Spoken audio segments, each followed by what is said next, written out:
Sejam bem-vindos então à nossa 15ª aula, vai ser de autenticação. A última aula não foi a última, né? Porque a gente vai ter mais duas agora, que é a de autenticação e o Async Storage e o modo offline, né?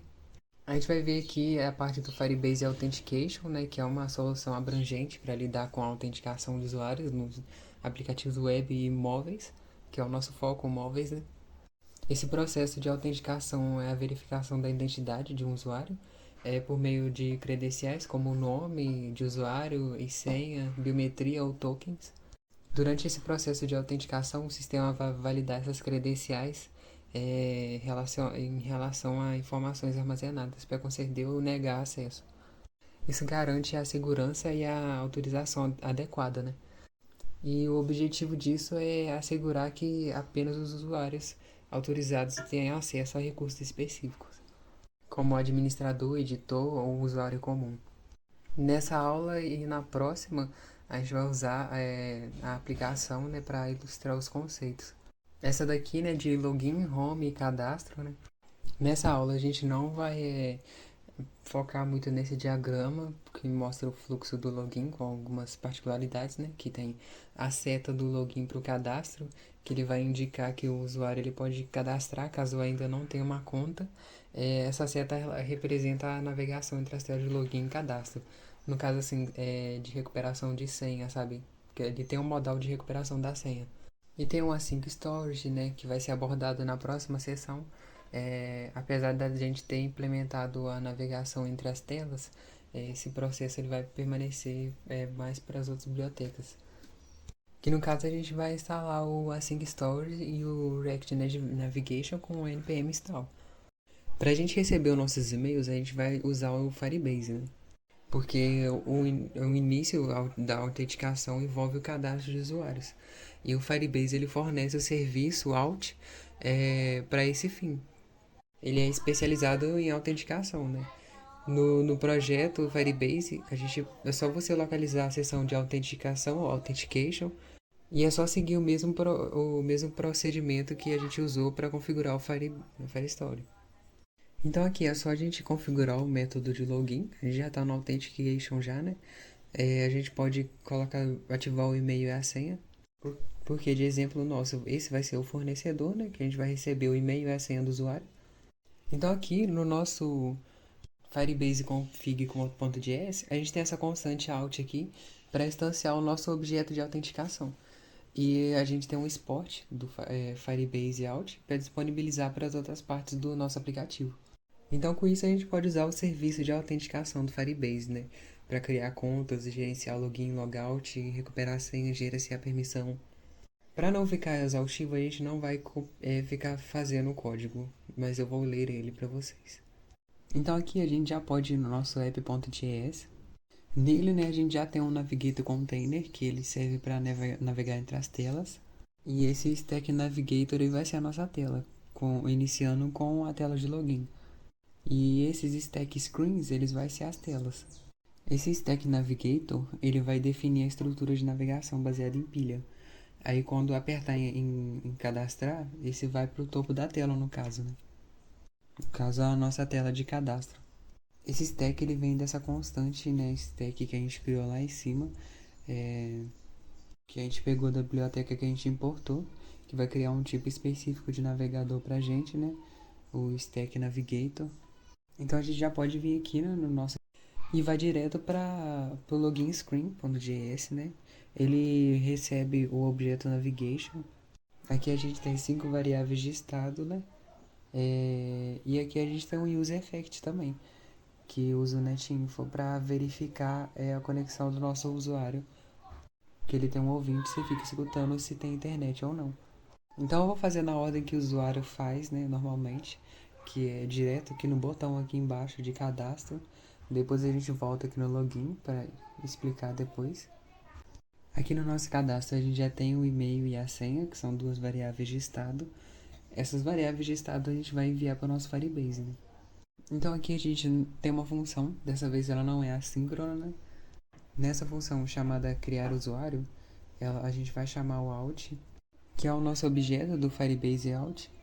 Com ele a gente vai chamar a função create user with email and password, que é para criar o usuário com o e-mail e a senha. Aqui a gente tem os blocos, o then e o catch, para tratar erros assíncronos, né? O then ele vai ser usado para lidar com o resultado bem sucedido e o catch ele vai lidar com o erro.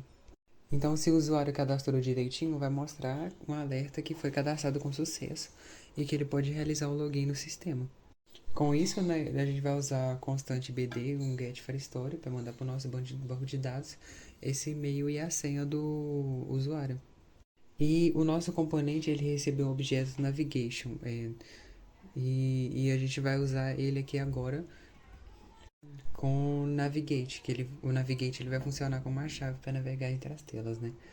Que no caso a gente vai voltar para a tela de login, já que a gente estava cadastrando. E se der errado, a gente tem uma mensagem de erro para cada caso, né? Aí mostrando essa mensagem de erro, vai falar para o usuário clicar no botão de novo, né? Que vai chamar essa função novamente. Com isso, né, o usuário ele pode voltar para a tela de login, terminando assim a tela de cadastro. E agora sim que o nosso usuário ele pode realizar o login, né, já que está no nosso Firebase. E a primeira coisa que a nossa função realizar login faz é verificar a conexão, se tem conexão ou não. E se for o else, vai cair no async storage, então vai fazer a login por ele. Mas não é o que a gente vai explicar nessa aula de agora. Do Alt, a gente vai usar essa função singing in with email and password, que vai enviar o e-mail e a senha, para fazer o login. Com isso dando certo, vai ir para home. No caso, só loga se for bem sucedido, né? Se tiver esse e-mail e essa senha. No nosso Firebase Authentication. Aqui vocês podem ver que eu chamo a função setItem do Async Storage, né? Eu, eu no e-mail aqui eu envio a chave chamada e-mail e o valor e-mail. Então, aqui embaixo a gente tem uma função que ela salva no Async Storage, mas o nosso foco não é isso hoje, então eu não vou explicar sobre. Caso der erro, o usuário tenha digitado um e-mail ou a senha errada, vai tratar esse erro também, né? Tem várias mensagens para cada caso. E o usuário vai ter que apertar o botão de novo para realizar o login novamente. Né? Logado então, né, o usuário ele vai para home, que é o nosso home.js. Aqui a gente só tem o deslogar, né, que é o logout. E do out a gente chama a função singout, né? Dentro dessa função o nosso deslogar, né? Então, se conseguiu encerrar a sessão com sucesso, a gente vai mostrar a mensagem, né, que o usuário foi deslogado com sucesso.